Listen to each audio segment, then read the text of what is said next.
Bonjour à tous, je vous salue dans le nom du Seigneur. Bienvenue vraiment à ce live et que encore aujourd'hui, le Saint-Esprit puisse nous parler au travers de sa parole. Dieu est là et soyons dans la paix, soyons dans la joie, soyons dans la victoire. Dieu nous aime et nous l'aimons parce qu'il nous a aimés le premier. Bonjour Hervé, bienvenue dans ce live. Sois encouragé en ce jour, toi, ton épouse, ta famille. Soyez bénis. Voilà, vous êtes au trésor du ciel. Et on va continuer ce matin sur le Père, être des pères et des mères, la paternité spirituelle. Dieu nous appelle à aller toujours plus loin. Il y a un temps pour tout, un temps pour être enfant, un temps pour être adolescent, un temps pour être père, fils, père, vivre dans la maturité spirituelle. Voilà, on va se tourner vers le Seigneur dans la prière. Seigneur, merci parce que tu es là avec nous et tu veilles sur nous chaque jour. Merci pour cette nuit de repos, Seigneur. Merci pour le renouvellement de l'intelligence. Merci parce que, oui, tu es celui qui nous conduit, qui conduit nos pas. Merci pour les encouragements que tu nous donnes, Seigneur.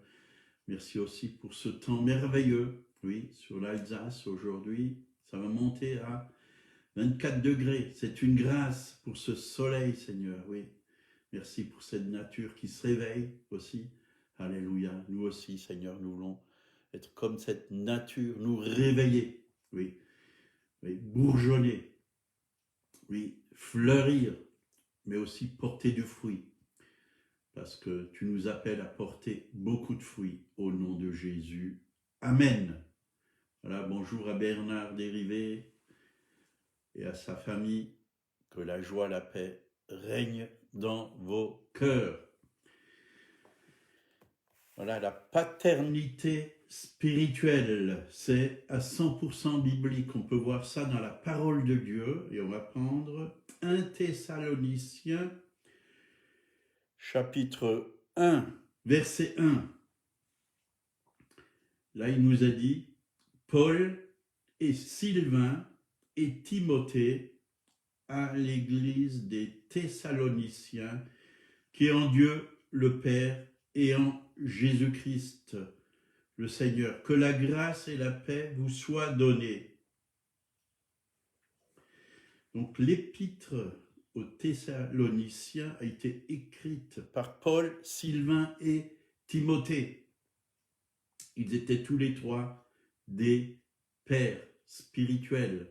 Ils aimaient l'église de Dieu, ils aimaient les enfants de Dieu et ils ont vraiment manifesté la paternité de Dieu. Ils ont aidé vraiment leurs fils, leurs filles à grandir, à devenir des pères et des mères, à se reproduire dans leurs fils et leurs filles spirituels. Donc voici ce qu'ils disent dans 2 Thessaloniciens, chapitre 2, versets 11 et 12. Vous savez aussi que nous avons été pour chacun de vous ce qu'un père est pour ses enfants, vous exhortant, vous consolant, vous conjurant de marcher d'une manière digne de Dieu, qui vous appelle à son royaume et à sa gloire. Vous voyez, Paul, Sylvain et Timothée, des modèles. Ils se reproduisaient dans les autres croyants. Vous voyez, la Bible a dit à Adam et Ève, multipliez-vous et remplissez la terre. Donc, c'est ça la multiplication aussi. C'est pas seulement une multiplication humaine, charnelle, avoir des enfants de la chair, mais Dieu veut que on se multiplie, qu'on ait des enfants spirituels, qu'on remplisse la terre de disciples, et que nous puissions pas simplement être des croyants ou des chrétiens, mais plus que des chrétiens, des disciples. D'ailleurs, le mot chrétien, il n'est que deux fois dans la Bible. Et c'est pas Dieu qui a donné ce nom aux chrétiens, c'est des gens de l'extérieur qui ont donné ce nom. Mais Dieu ne nous appelle pas chrétiens, il nous appelle disciples de Jésus-Christ. Voilà, fils et filles de Dieu, disciples de Jésus-Christ. Voilà ce que nous sommes. Le mot chrétien ne veut pas dire grand-chose, en fin de compte. Donc Paul, Sylvain et Timothée étaient des modèles. Dieu a dit dans Philippiens 4, verset 9, « Ce que vous avez appris, reçu et entendu de moi, et ce que vous avez vu en moi, pratiquez-le, et le Dieu de paix sera avec vous. » Vous voyez, c'est pas simplement de la théorie, c'est beau d'enseigner, mais c'est la pratique. Ce que vous avez vu de moi, pratiquez-le. C'est la vue aussi. Voir un exemple, c'est important. La pratique, c'est vrai que aujourd'hui on forme dans ce monde des personnes à apprendre un métier en théorie. On fait, je ne sais pas combien de mois, dans le temps, chez nous, c'était 3 ans d'apprentissage. Vous voyez, 3 ans. Mais on avait plus de pratique que de théorie. Dans la semaine, on avait chaque semaine une journée où on allait en classe et on apprenait la théorie. Mais 4 jours par semaine étaient réservés à travailler avec le patron, les ouvriers, qui nous montraient comment travailler, qui nous apprenaient, afin que nous-mêmes, on puisse devenir des ouvriers, qu'on sache travailler comme il faut. Mais aujourd'hui, il y a très peu de pratique. Tout est la théorie. Et combien de fois j'ai vu des jeunes comme ça qu'on m'a envoyé, que l'État m'a envoyé, et ils n'avaient pas beaucoup de pratique. Quand on leur donnait des outils, s'ils savaient à peine ce que c'était, ils savaient à peine tenir un pinceau, ils avaient tout dans la tête, mais ils ne savaient pas manier les outils. Et dans l'Église, on peut avoir tout dans la tête, on peut avoir beaucoup de théories, beaucoup d'enseignements, mais si on ne le vit pas, ça ne portera pas de fruits. On va être des grosses têtes. Mais Dieu ne cherche pas des grosses têtes. Dieu cherche que nous ayons une connaissance révélée par le Saint-Esprit et qu'on puisse pratiquer aussi par la parole et le Saint-Esprit, et que nous puissions pratiquer l'Évangile, le vivre. Si la Bible dit « soyez toujours joyeux », alors c'est beau de le savoir dans la tête, mais si on n'a pas la joie dans notre cœur et sur notre visage, ça ne sert à rien. Si Dieu nous demande d'être remplis d'amour, d'aimer notre prochain, si on n'arrive pas à le faire, ça ne sert à rien. Nous devons apprendre à pratiquer la parole de Dieu. Donc Paul dit, ce que vous avez vu en moi, pratiquez-le. Aujourd'hui, nous avons besoin, de devenir des hommes, des femmes qui pratiquons la parole de Dieu.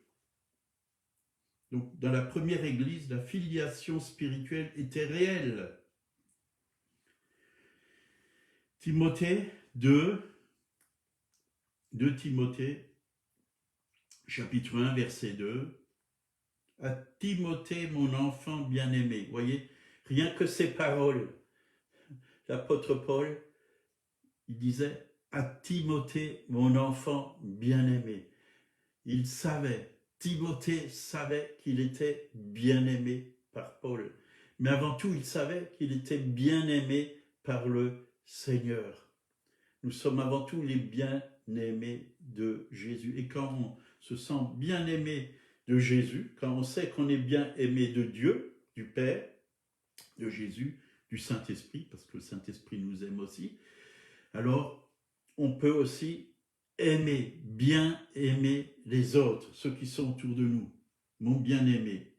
Puis dans Tite 1, verset 4, « À Tite, mon enfant légitime, en notre commune foi, que la grâce et la paix vous soient données de la part de Dieu le Père et de notre Seigneur Jésus-Christ. » Dieu le Père, mon enfant, voyez, c'est un enfant spirituel.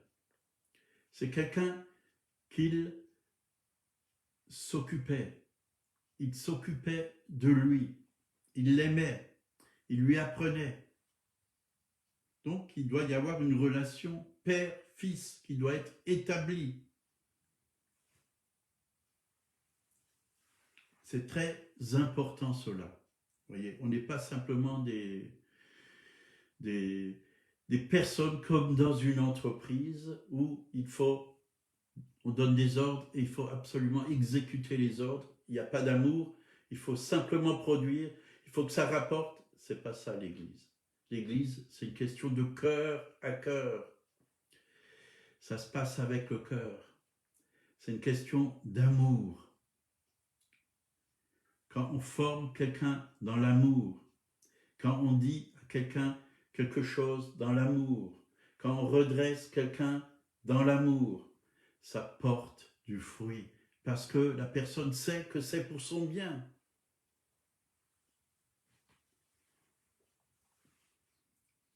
Et là, nous pouvons voir Paul dans Acte 16, verset 1 à 3. Il se rendit ensuite à Derbe et à Lystre. Et voici, il y avait là un disciple nommé Timothée. Vous voyez, là, il a rencontré Timothée. Paul a rencontré cette personne qu'il a voulu former parce que le Saint-Esprit a montré à Paul le cœur de ce disciple. Timothée était un disciple.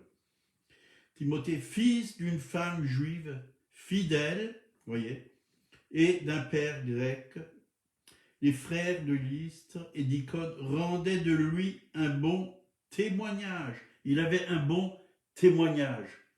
Et c'est pourquoi Paul, le Saint-Esprit a mis au cœur de Paul de le choisir. Il avait un bon témoignage. Paul voulut l'emmener avec lui et l'ayant pris, il le circoncis à cause des Juifs. Bien sûr qu'on n'avait plus besoin de circoncision, mais c'était à cause des Juifs.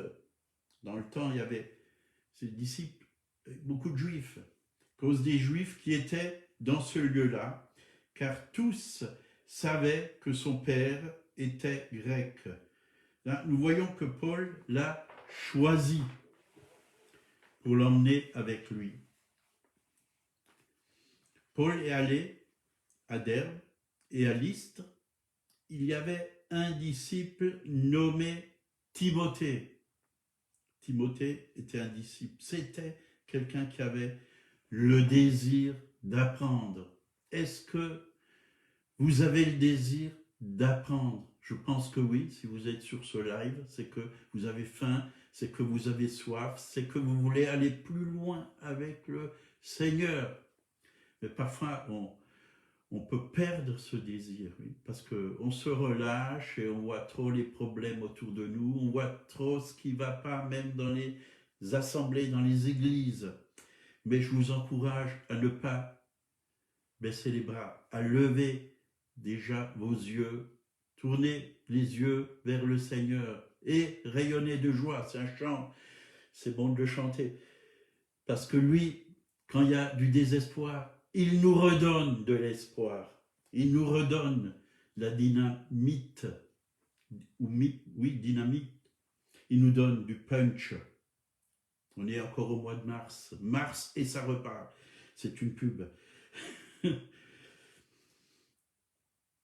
Donc c'était quelqu'un qui avait le désir d'apprendre, Timothée, quelqu'un qui avait faim et soif. Est-ce que vous avez faim et soif? Une personne engagée avec Dieu. Est-ce que vous êtes engagé avec Dieu? Est-ce que vous consacrez votre vie au Seigneur? Bien souvent, ça m'arrive. Je reviens vers le Seigneur et je dis, Seigneur, je veux m'engager encore davantage. Je veux te connaître davantage.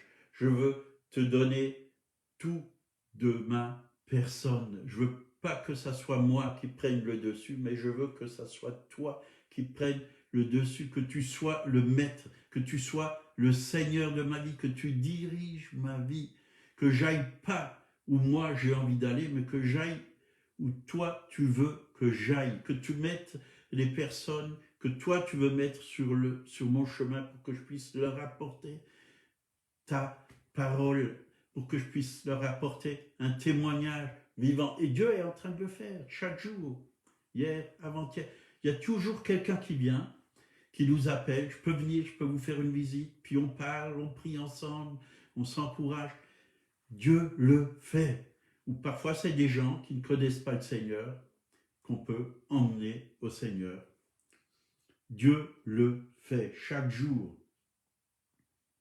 Donc le Seigneur a montré à Paul qu'il pouvait prendre avec lui et le former Timothée. 1 Timothée 1, 18. Donc Paul encourageait son fils, parce que c'était vraiment devenu son fils spirituel. Timothée est devenu son fils. Alors il dit, la recommandation que je t'adresse, Timothée, mon enfant, selon les prophéties faites à ton sujet, c'est que d'après elles, tu combattes le bon combat. Il avait reçu des prophéties. Il avait reçu un appel. On peut aussi voir ça dans 1 Timothée 4, 14. Paul lui dit, ne néglige pas le don qui est en toi et qui t'a été donné par prophétie, avec l'imposition des mains et du collège des anciens. Vous voyez, les anciens, avec Paul, ont reconnu que Timothée avait vraiment un ministère. Dieu voulait le mettre à part pour un service. Vous voyez, et c'était clair et net. Ils lui ont imposé les mains, ils ont prophétisé sur lui. Et là, Paul vient l'encourager, qu'il ne se décourage pas, qu'il combatte le bon combat de la foi. Dieu a mis la foi en Timothée pour être vainqueur, pour être plus que vainqueur, oui, pour faire l'œuvre du ministère auquel il a été appelé. Donc le conseil de l'Église et Paul lui ont imposé les mains pour le ministère auquel il a été appelé. Donc Timothée était jeune dans la foi et il avait vraiment besoin d'être entouré, encouragé. Et c'est vrai que la vie chrétienne, on a besoin des autres. On a besoin des autres. Même si on a 50 ans de vie avec le Seigneur, on a toujours besoin des autres. Jusqu'à la fin, on aura besoin des autres parce que l'Église, c'est un corps. C'est un corps. Et dans ce corps, il y a des membres. On a besoin de tous les membres. On a besoin de chacun et de chacune. Mais on a surtout besoin de la tête qui est Christ. Et on a besoin du Père parce que Christ nous conduit vers le Père. Et on a besoin de l'amour du Père. Jamais oublier que le cœur du Père nous attend chaque jour et que ce cœur désire vraiment déverser sur nous son immense amour. Oui, ce matin, très tôt de bonheur, le Seigneur m'a, dans mon lit, j'étais encore dans mon lit vers 4 heures du matin, et Dieu m'a donné une vision, et le Seigneur me montrait un jardin avec de belles fleurs. Et j'ai vu le Seigneur avec un arrosoir, et il était en train d'arroser une fleur. Et je disais, c'est quoi ça? Il disait, c'est toi cette fleur. C'est mon amour, je t'arrose de mon amour pour que tu puisses croître. C'est l'amour qui nous fait grandir, c'est l'amour qui nous fait croître.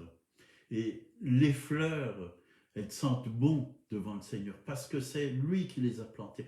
Il y a un bon parfum qui se dégage de ces fleurs. Et vous êtes aussi ces fleurs que Dieu arrose chaque jour d'amour, mais nous devons nous mettre sous l'arrosoir et recevoir cette pluie d'amour que Dieu a préparée pour nous chaque jour. Si on ne vient pas dans sa présence, on va passer à côté. On va recevoir une pluie acide, amère, que ce monde veut déverser sur nous. On va être aigri. Mais Dieu veut qu'on soit rempli de son immense amour. On va continuer. 2 Timothée, chapitre 1, versets 6 à 8. Paul lui dit, c'est pourquoi je t'exhorte à ranimer le don de Dieu que tu as reçu par l'imposition de mes mains. Car ce n'est pas un esprit de timidité que Dieu nous a donné, mais un esprit de force, d'amour et de sagesse. N'aie donc point honte du témoignage à rendre à notre Seigneur, ni de moi, son prisonnier. Voyez, Paul encourageait Timothée. Timothée était jeune, il était encore timide, il avait besoin de mûrir, il avait besoin d'être ferme, il avait besoin d'assurance, et Dieu lui a dit au travers de l'apôtre Paul, ce n'est pas un esprit de timidité que Dieu nous a donné, et chacun d'entre nous, on n'a pas reçu cet esprit de timidité. Nous avons reçu le Saint-Esprit, esprit de force, esprit d'amour, esprit de sagesse. Voilà ce qu'on a reçu. Et s'il y a un esprit de timidité qui veut vraiment se mettre à l'intérieur de vous, dites à cet esprit, je ne t'ai pas reçu, quitte ma vie. J'ai reçu un esprit de force, d'amour et de sagesse. Oui, je n'ai pas honte, oui, de témoigner. Je n'ai pas honte d'être un témoin de Jésus-Christ. C'est tout à fait naturel pour un enfant de Dieu de parler de son Père céleste. Amen. Dieu veut enlever tout esprit de timidité. Nous ne l'avons pas reçu, mais nous avons reçu, oui, la force, l'amour et la sagesse pour pouvoir être des chrétiens victorieux ou des disciples victorieux. Amen. Philippiens 2, versets 19 à 22. J'espère dans le Seigneur Jésus, vous envoyez bientôt Timothée. Voyez, maintenant il est envoyé. J'espère, c'est l'apôtre Paul toujours qui parle. Vous envoyez Timothée afin d'être encouragé. Vous voyez, il est devenu quelqu'un qui encourageait. Afin d'être encouragé, moi-même, en apprenant ce qui vous concerne. Car je n'ai personne ici qui partage mes sentiments pour prendre sincèrement à cœur votre situation. Tous, en effet, cherchent leur propre intérêt et non ceux de Jésus-Christ. Vous savez qu'il a été mis à l'épreuve en se consacrant au service de l'Évangile avec moi, comme un enfant avec son père. Voyez, Timothée est passé par des épreuves, par des difficultés, mais il en est sorti vainqueur. Et là, Paul l'envoie vers les autres. Timothée est vraiment resté ferme. Il ne cherchait pas ses propres intérêts, mais il cherchait les intérêts du Seigneur. Il cherchait à faire vraiment progresser le royaume de Dieu. Est-ce que nous aussi, on cherche les intérêts du Seigneur et est-ce qu'on veut que le royaume de Dieu progresse là où on habite, dans notre village, dans notre ville, ou dans notre immeuble, ou dans notre assemblée? Est-ce qu'on cherche les intérêts du Seigneur? Est-ce qu'on a, oui, nos yeux tournés vers notre nombril? Mon nombril, je l'ai assez vu, je sais qu'il est beau, mais ça ne m'intéresse pas, parce que je ne suis pas le centre de la terre. Jésus, c'est le centre. C'est vers lui que nous devons nous tourner, et vers le Père aussi, nous devons nous tourner. Et c'est lui qu'on veut révéler au monde. Et c'est lui qui doit être manifesté au travers de nous. L'apôtre Paul l'a bien dit, ce n'est plus moi qui vis, c'est Christ qui vit en moi. Il savait qu'il avait été crucifié avec Christ et que sa vie dans la chair, il la vivait dans la foi au Fils de Dieu. Donc nous pouvons nous consacrer comme Paul, comme Timothée, comme Jude, comme Sylvain, nous consacrer au Seigneur. Nous aussi, et chacun d'entre nous, on sait où on en est, si on est des enfants, si on est des adolescents, si on est des fils, si on est des filles, si on est des pères, si on est des mères, chacun sait. Mais il y a des étapes à suivre. Suivons ces étapes et nous allons porter beaucoup de fruits pour la gloire de Dieu le Père. Ce matin encore, juste avant le live, Dieu m'a donné ce verset. Dans Jacques, chapitre 1, verset 17, nous devons vraiment être éclairés. Toute grâce excellente et tout don parfait descend d'en haut du Père des Lumières. Vous voyez, Dieu est le Père des Lumières. Nous ne marcherons pas dans les ténèbres parce que nous avons la lumière de la vie. Dieu est le Père des Lumières. Jésus, il a dit, je suis la lumière du monde. Et il recevait cette lumière de son Père. Et nous aussi, Jésus nous a dit, vous êtes la lumière du monde. Donc, apportons cette lumière aujourd'hui autour de nous. Dieu est le Père de lumière, chez lequel il n'y a ni changement, ni ombre de variation. Dieu ne change pas. Cette lumière, c'est la lumière d'en haut. Elle éclaire tous ceux qui sont dans les ténèbres. Elle est la vraie lumière. Lumière parfaite. Ce n'est pas l'électricité que vous voyez, on en a besoin bien sûr, mais c'est la lumière divine, la lumière qui vient du cœur du Père, la lumière de la révélation du Père. Amen. On s'arrête là. Merci Seigneur parce que tu es notre Père et aussi nous avons cette ambition de grandir, oui, de mûrir, de porter beaucoup de fruits. Merci pour ta parole que tu nous communiques chaque jour. Tu es fidèle, tu es bon. Voilà, on se retrouve demain à 8h. Et si quelqu'un parmi vous, ceux qui regardent ou ceux qui vont regarder cette vidéo, ne connaissent pas le Sauveur qui est Jésus, le Père a envoyé son Fils Jésus pour sauver tous les hommes. La volonté de Dieu, c'est que tous les hommes soient sauvés et parviennent à la connaissance du Fils de Dieu. Dieu veut vous sauver au travers de Jésus et son sacrifice à la croix est parfait pour vous sauver. Jésus a versé son sang pour vous laver de tous vos péchés, pour vous purifier, pour vous libérer du péché, pour vous donner une vie nouvelle, un cœur nouveau. Recevez-le simplement comme votre sauveur personnel. Acceptez-le dans votre vie. Dites-lui, viens Seigneur Jésus, je ne te connais pas. Viens dans mon cœur, transforme ma vie. J'ai besoin de toi, j'ai besoin de la lumière de Dieu. Et Dieu va se révéler à vous. Dieu va transformer vos vies. Voilà. Soyez bénis, lisez la parole de Dieu. À bientôt et passez une bonne journée.